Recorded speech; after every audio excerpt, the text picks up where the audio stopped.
Welcome back, everyone, to the Pack 16 Team Builder Conference Dynasty. Good matchup here between Santa Fe State and the number 8 overall Texas Tech Red Raiders. Santa Fe State looking to get one more victory here in their schedule. That's all we need. One more win, and we become bowl eligible.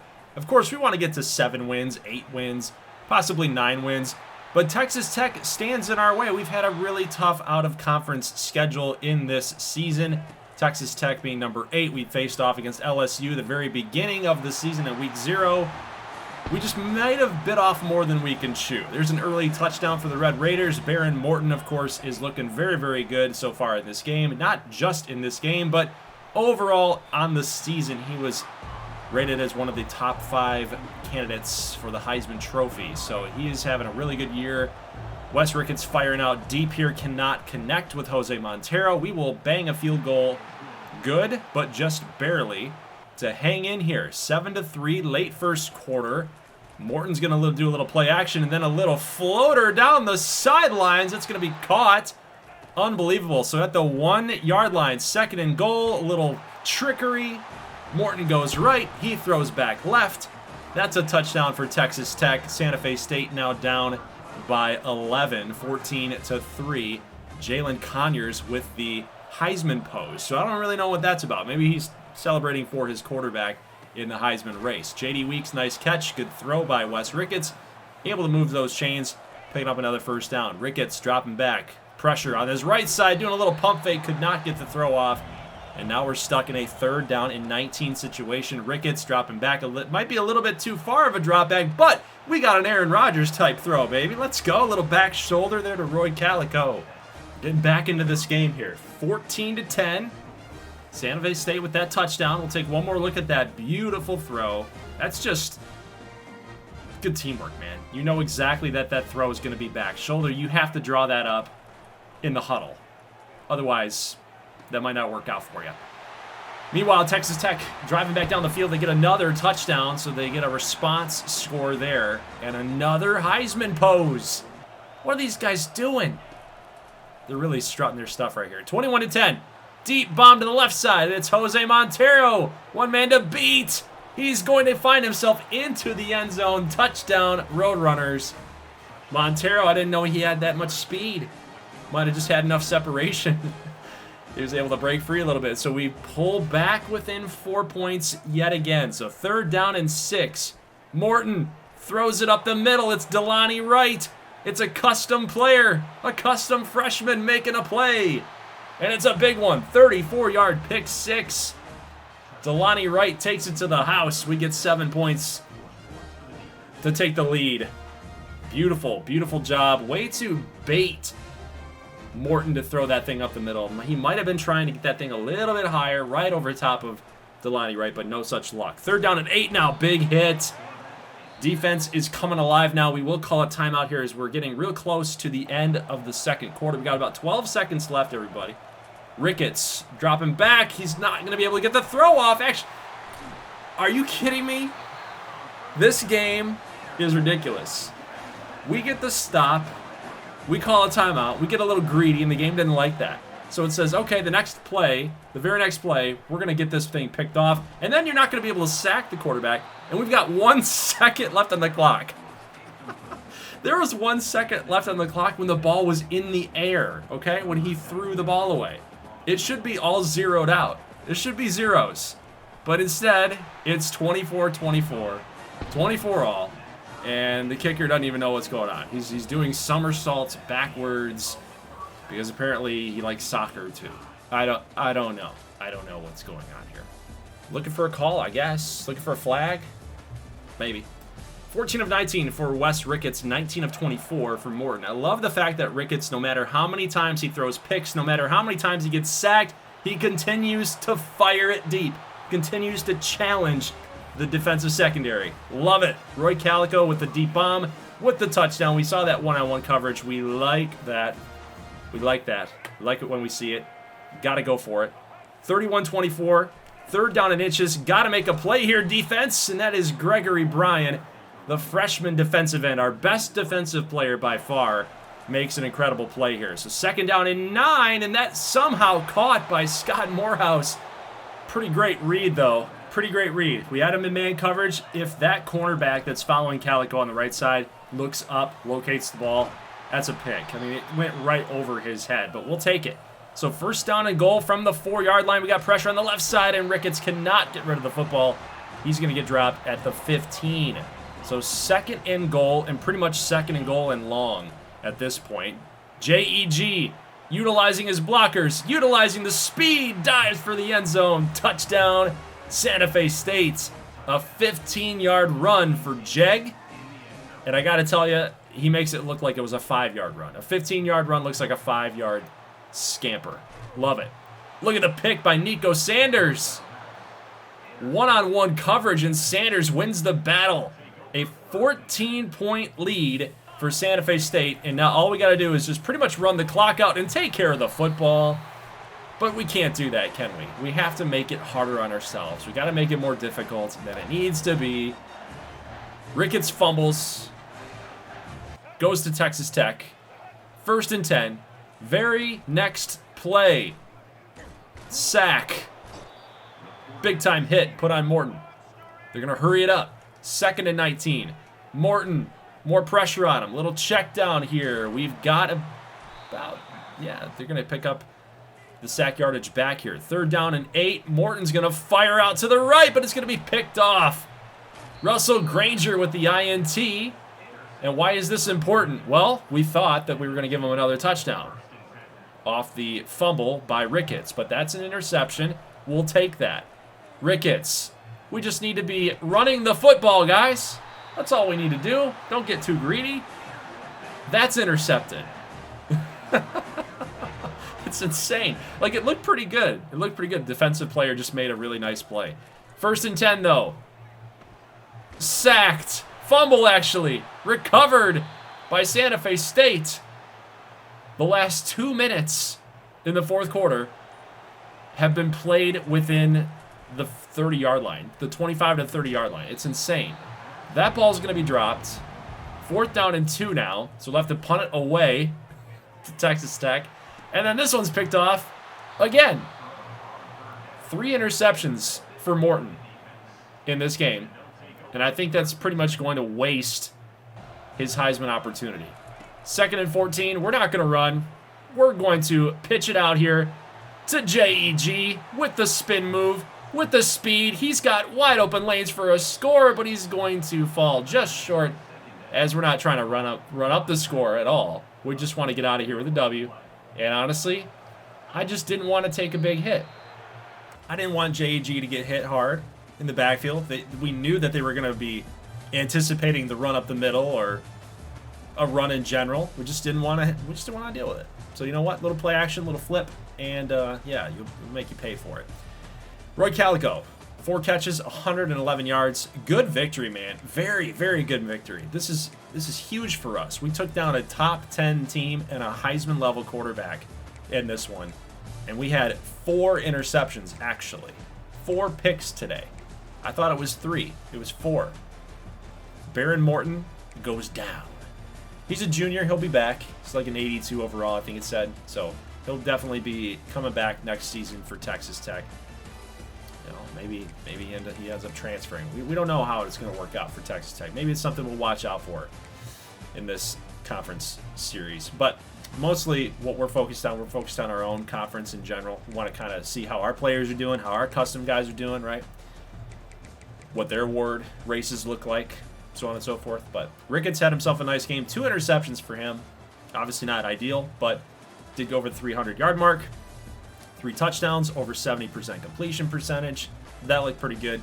And honestly, I don't really know where the pass came from for Tommy Cope. I don't really get that. I think it was off of the fumble recovery. It's going to say like he passed it. I don't know. It was weird. I went back and looked at the highlights, and yeah, it did give him credit for a pass.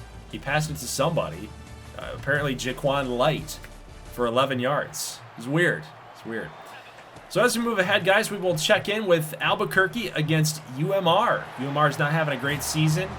They have to go on the road here to face off against this high-profile offense in the Albuquerque Arrows. We can see Just again, Alejandro Garcia utilizing the speed, getting a early score in this game, mid part of the first quarter, and Aminu Okafor rushing that for a touchdown. He's quick. He's fast. You got to watch out for him. 2nd down and 4 here for the Arrows. A little handoff to Garcia. Oh no, the defender's getting sucked into blocks, but look at the jukes. Everybody's going nuts on the sidelines. Unbelievable moves by Garcia. He's gone. 2nd touchdown of the game for Garcia. That one was probably the most electric. Look at these moves, man. You're looking like Barry out here. Whoop, whoop. Maybe a little bit of Saquon Barkley. He needed to be jumping over people backwards is what we needed. Look at this catch. Look at this run. Look at the little speedy wide receiver go. One man to beat. He can't catch him. That's a touchdown. UMR is not going down lightly. Wow, they're striking back. That's Trent Steinberg, the little slot receiver. Get another score here for the Bighorns. 14-all. Up the middle throw. It's picked off. Do we have ourselves a possible upset? How can nobody catch this guy? There you go. There you go. Of course, the fastest guy on offense on the team, Alejandro Garcia. You could argue that Bourgeois was pretty fast, too. He's 99 speed. 99 excel. 99 agility. His 99's all over the place. But take a look at this. Picked off in the end zone. Nobody's going to catch him. That's incredible. That's an over 100-yard pick six. 102 to be exact. Sperling takes it to the house. It's another touchdown for the Arrows, and they're looking at a potential rout here. I just got to say, yes, it's only a 7-point lead, but UMR is going to have to do something here on the next possession, like that, exactly that. Okafor is almost gone. Takes it just past the 30. Little play action. Oh, no! Nick Paget throws a pick, and that's going to be a costly one, guys. That's going to be a costly pick. Can't do it. You got to hang with Albuquerque. Because, again, as we saw in the last episode, they make you pay for the mistakes you make. Touchdown Arrows, and that one was a dot. Fernando Bourgeois to Garcia. That's 3 touchdowns now for Alejandro Garcia. Running back, 99 speed freshman. He's only going to get better. It's now a 14-point lead. Paget here, late second quarter. He's going to go down. 2nd down and 20. Things are not looking good here for the Bighorns. Another little play action. Paget can't get out of it. He's going to get a 6-yard loss. 3rd down and 26. And they're already looking defeated. Little handoff here. Maybe it's not over quite yet. They pick up 5. Albuquerque's going to call a timeout. And they are going to fire for at least one more shot. Bourgeois. Deep throw, but it's picked off. Maybe, just maybe, UMR has a chance, guys. Maybe they have a chance. You thought with some of those extra possessions for Albuquerque that it was going to get a little out of hand here. Still a 2-score lead. Paget's got to be smart with the ball. Look at this throw. Oh, you got to stay in bounds. You got to stay in bounds, Diaz. That's another custom freshman, guys. Got to find a way. That was an easy score. But here is Okafor trying to push himself in. Cannot get through. 3rd down and goal. Paget feeling a little bit of pressure, but it's going to be deflected. I mean, that's a pretty good read, but a really nice defensive play to shut down the touchdown. Unbelievable. And then they had a chip shot. They got a chip shot field goal. Instead of 28-17, it's still 28-14, and then a little lob. Look at that. Unbelievable throw. It's not a little lob. That was a big-time lob. Awesome throw from Bourgeois. Incredible game for the Arrows. 42-17 is your final score, so they do get another touchdown there in the 4th quarter to tack on another score. But Garcia is your player of the game. 10 rushing attempts, 3 touchdowns, and over the century mark in yards gained. He did have 2 touchdowns, 2 picks, did Bourgeois. Had himself a decent game. I'm not going to give him credit for an incredible game, but his offense did score 42 points, so it is what it is. When your quarterback is doing that and being maybe a game manager, that's what I'm going to call it for Bourgeois. He didn't have an incredible game. Made some nice throws, but also had some two interceptions or 2 turnovers that potentially could have cost them the game. It didn't in the end, but it could have. If UMR was any better, that they probably would have made him pay for it. But defensively speaking, for the Arrows, they played very, very well. Had a lot of sacks. Paget really couldn't have an answer, but he did have 76% completion percentage. He was hitting his targets. He was hitting his throws. Only had the 1 interception that went back for a pick 6, so that was costly. But the offense for UMR is kind of an issue. We've kind of said this in the last couple videos that they really need a spark. They need some big-time recruits coming in. The defense, for the most part, they usually play pretty solidly. They've got some nice players there, like James Houston III, Jerry Shores is pretty nice. They've got some pretty decent players, all told. But, yeah, they need some more offensive firepower. I don't think it's the quarterback. I think they just need a better running game. I think they need a little bit more help on the wide receiver side, a little more electricity in that offense, because right now it's just a little too basic. And that's kind of costing them games at the college level. So, guys, now we will move out to Honolulu College against Fresno A&D. This is a huge matchup, probably the biggest matchup of the night. Simply put, because these two teams are really vying for conference standing. So I'm going to turn it over here to Keneal Mason for the commentary. He actually goes live with these games, so a little spoiler on his Twitch channel if you want to go check out these Fresno games. It's only really the way that he can get the gameplay to me, so I can cut these up in a highlight reel, but he commentates the game while he's playing it, so that's where this style of commentary comes from. But I love his commentary. I can't wait to hear some more touchdown Fresno A&Ds. Question is, can they stall a Heisman level quarterback just like Santa Fe stymied a Heisman level quarterback? We'll find out. We will see Tyler Stratton in that Heisman race. You see him on the graphic there, having a monster year for Honolulu.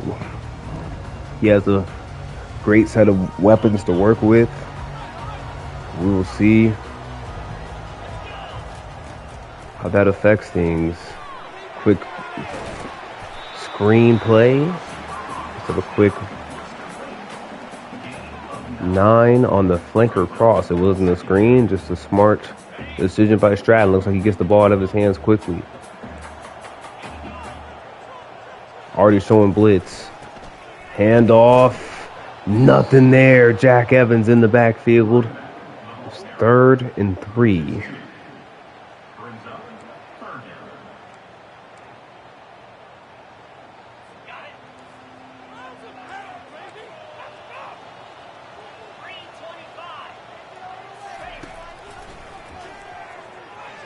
Oh, underneath. We can get somewhere. Hand off to Suggs, and he's hitting the backfield again, this time by J.C. Hendricks, the backup safety. Here we go, 3rd and 12. And the chance to check it down, and Evans makes the tackle. Hendricks makes an adjustment as Bradshaw checked in. Play action, and Massimino's in the backfield for a sack. Completely wrecking havoc so far early.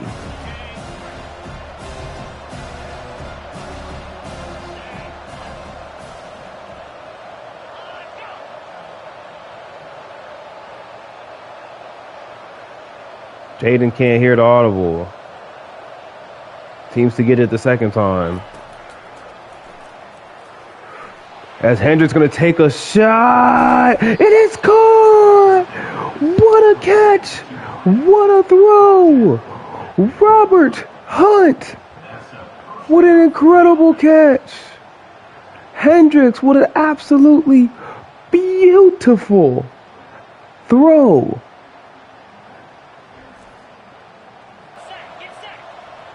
Brooks in motion. Takes the touch pass, and he will score.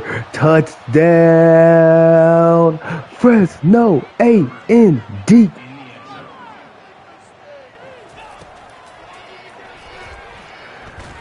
And he's hit and fumbles it. The ball's on the ground, and Canty recovers. Jakari Canty gets home for the sack and forced fumble on Stratton and is able to recover it as well. A subtle switch for the Fresno A&D defense today, as Canty has slid down into that sub linebacker spot. You see him hop over to the pass blocker there and get the stop. Artist with a chance to really put a mark on this game. And a back shoulder throw to Hunt by Hendricks. Another play down to the 1 yard line. Over 3,000 yards for Hendricks on the season. They are knocking at the door. As you saw those Pac-16 standings with Fresno A&D at the top. Hunt in the slot.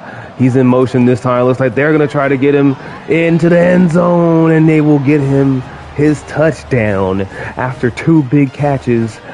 Got them down to the 1 on each of the last 2 possessions. Robert Hunt, the speedy sophomore.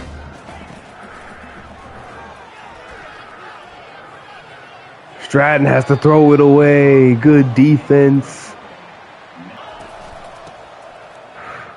And Parker breaks off a run and will score. Touchdown, Fresno A&D. And another big-time Pac-16 opponent is on the ropes, as the Artists have been on a tear. That's a beautiful move by Jaden Parker. Stratton in the pistol. There's a lot of game left. And he's taking a shot. It is caught. Oh, McGarry with a beautiful route. On the big post.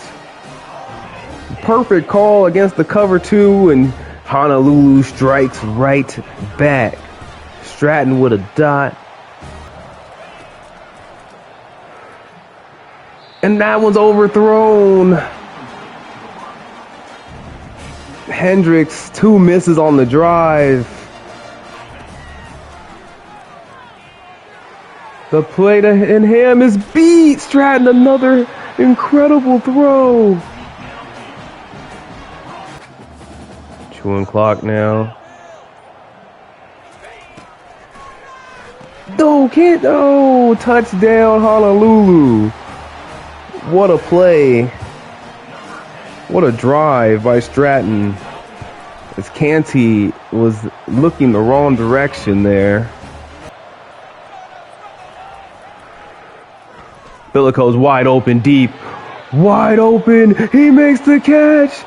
To the 10, the 5, touchdown, Fresno A&D.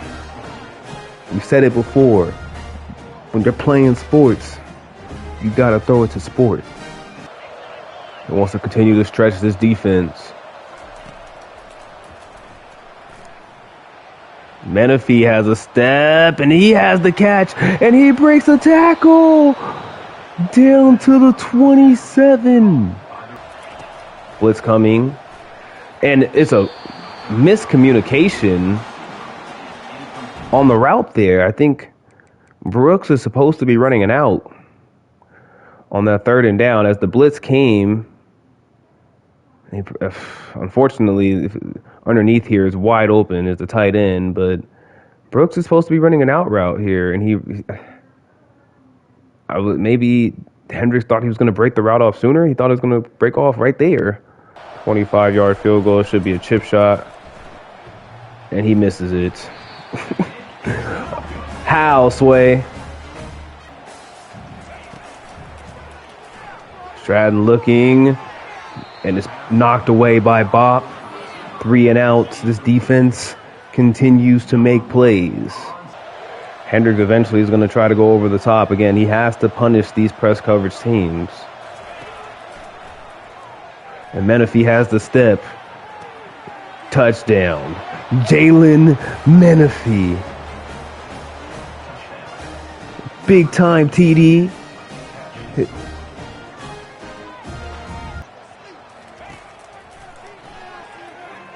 Pick. Ooh, Ham picks it off. Breaks the tackle. Oh, I was unable to break the tackle. but is down at the 16.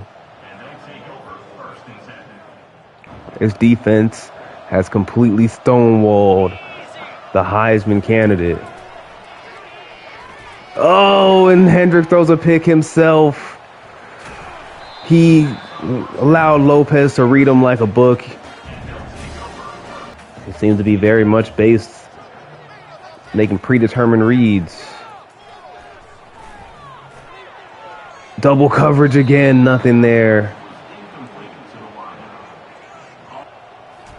Was not there this time. Field goal is up and good by Barrows.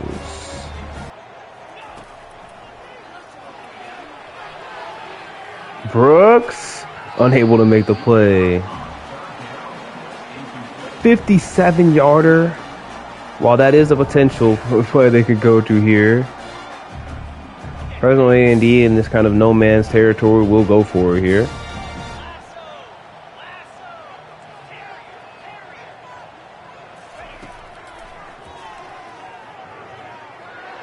And Brooks makes the catch. The senior converts it on fourth. And Bradshaw a couple more carries. And he has space. And he will score. Down at the 1 yard line. Handoff, Bradshaw, touchdown.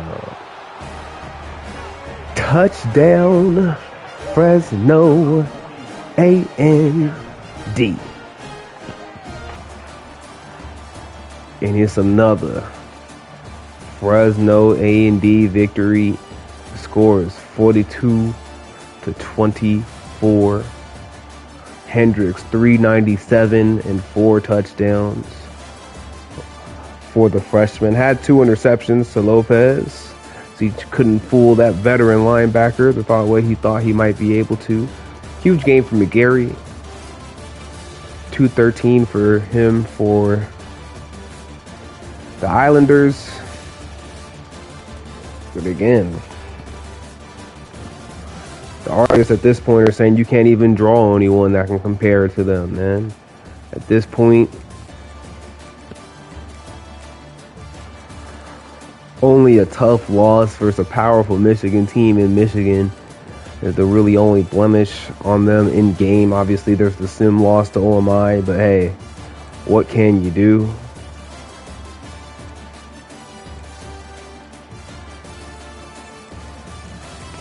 Spread the wealth. Menifee over 100 yards and a touchdown. Biblical had a touchdown. Hunt had a touchdown.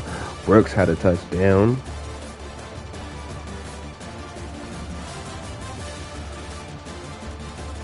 Canty did well in his new role. 2 sacks. 2 interceptions. And then the forced fumble. We got a ton of pass deflections, which is great. And the forced fumble and recovery by Canty. Hey, forcing 3 turnovers, that's going to do it a lot of the time. Congrats yet again to the Artists on a big-time victory over the Islanders at their place. 42-24 final score. It's just crazy how good that team actually is. Magic Hendricks, of course, is the driving force behind that team. The fact that they are such a low rate of a team, overall-wise, and they continue to push and produce in this way, it just tells me that when Keneal gets actually good recruits into that team, they're going to be a load to handle. So, of course, that loss does not help Honolulu College whatsoever. They're going to need a lot of help moving forward in the next 4 to 5 weeks as conference play does continue. Do have a couple out-of-conference games to take care of here. In Week 10, we had OMI against Western Kentucky. They got shut out 21-0. They just can't do anything, guys. They're in a really, really rough spot. They need a quarterback. They need some offensive linemen. They got given up a lot of sacks. They need some receivers. They need a lot of help. North Pole finds a way to get a victory here, 24-17 over Buffalo. And it's amazing. When Chris Christmas doesn't turn the ball over, they win a game. It's such a novel concept, everybody. Such a novel concept. Coley Freeze had a great game as well, so he continues to be a big-time playmaker for the Kringles. Middle Tennessee State could not muster up enough offense to beat Rodkey Atkins and Friday Mutton and the LA Dynamos, they actually had a really, really good game. Now, taking a look at kind of what happened, what was the reason why Middle Tennessee just couldn't do anything? They kind of gave up on the running game, tried to play catch-up with LA Metro, and that's not an easy thing to do. Multnomah State gets a loss, a very, very tough loss. 3 touchdowns for Mississippi State through the air and through the receiving end here. 8 receptions, over 120 yards. Crazy game, great game for the Bulldogs offense. Warren Sparks was pretty dang good too. Casper McMillan, 12 receptions in that game, but it just wasn't enough. Defense couldn't stand tall at the very last minute, unfortunately. Battle for Colorado. The Sonics against the Rams. Not the Buffaloes and the Rams, the real teams. The Sonics and the Rams, that's the battle for Colorado.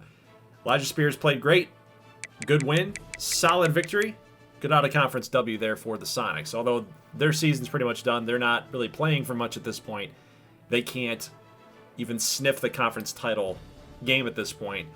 But it's really nice to see that they're showing some fight. They're showing some response. Now, as you guys figured out, we did have a user game here in Northern Utah. We did not get the gameplay for that game, unfortunately.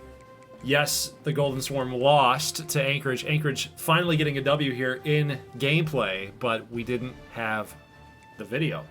So it actually, the file got corrupted, and unfortunately that's just what's sometimes going to happen here when you're dealing with multiple users in gameplay. So unfortunately I did not get this from Teaspoon, so he feels bad about it, but the result is still the same. Northern Utah gets a loss, and Anchorage gets a W. Solomon Waters, their quarterback, played well. Buddy Bannister, the wide receiver, played really well. We had a pick 6 as well.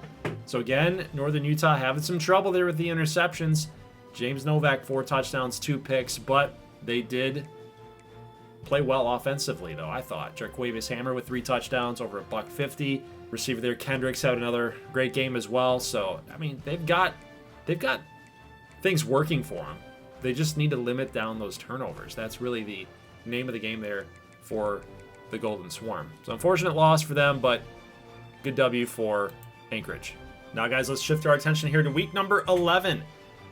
Fresno A&D hosting Northern Utah. Northern Utah's 2-5 in conference. Of course, Fresno A&D is holding on to that number 1 seed in the conference right now. Could we potentially see an upset? Maybe not. Maybe not. I'm picking Fresno A&D in that one. Bellingham State against UAB. We've got Western Kentucky at Santa Fe State, Albuquerque at San Diego State. So we do have our user versus user game only with the Golden Swarm and the Artists. Everyone else is playing an out-of-conference opponent. So basically, we're going to simulate all of the other users. Albuquerque, Santa Fe State, Bellingham State. Us 3 will be simulated. And then we're going to get Fresno A&D against Northern Utah gameplay for the next episode. So that'll be on Thursday. We'll also throw in Week 12 action in on Thursday as well. So basically 2 weeks combined into one day on Thursday. Next Sunday will be week number 13 to the end of the season. So we're going to get a Season 1, season end extravaganza, if you will. And then we're going to get you guys all prepped up for the conference championship game. It's looking like it's going to be user versus user. I would think, it's my guess, that it's going to be Albuquerque and Fresno A&D. Of course, for Santa Fe State, we're going to need a lot of help. We're going to need Vegas State to beat LA Metro here in simulation. Of course, you can't watch CPU versus CPU gameplay. Can't do it. I wish you could, but you can't. So we're going to need some help there. We got to move past LA Metro. We got to hope that they lose. We got to hope that Albuquerque somehow falls off to somebody, not sure who. And then Fresno A&D would need an upset somewhere along the way there. They hold a tiebreaker over us. The Artists do. So even if Fresno A&D loses, we pretty much are looking at Albuquerque. We need 2 losses out of them. That's if you're looking at Santa Fe State's path to get there, we need Albuquerque to find a way to lose twice. We win out, we somehow get the number 2 seed, and we get to get a rematch against Fresno A&D. The thing with Fresno A&D, they need to get to 3 losses in conference for us to have a chance. If they're sitting there with 2 losses in conference, we've got 2 losses in conference. Albuquerque's 1-2 as well, like with Fresno A&D. There's just no way we don't have a tiebreaker. We lost straight up to Fresno. So that's a lot of math. That's a lot of things I'm talking about. A lot of scenarios probably went way over your head. But basically, Santa Fe State needs help. Okay, that's what we're looking at. Santa Fe State needs help. Bellingham State needs help. Anybody with 2 losses, maybe even 3, needs help. At this point in the season, if you got 3 losses here, you're pretty much toast. Your life is hanging on by a thread, but it's not over. There's still a lot of weeks left. The thing, if you got 3 losses, you're going to need just an epic collapse, and then hopefully some tiebreakers go your way. 2 losses, you're still alive. You're still alive, but you need some help. 1 loss, you're in the driver's seat. Just take care of business. That's really what's on tap here for Albuquerque, Fresno 80, and LA Metro. 3-team race, basically, to this point. So, guys, that's it for the vid. Leave a like if you like this thing. I will see you guys in the next one here Thursday night for Week 11 and Week 12 action. Next Sunday will be the season finale, the extravaganza. So I'll catch you guys in that one. As always, thank you so much for watching, and peace.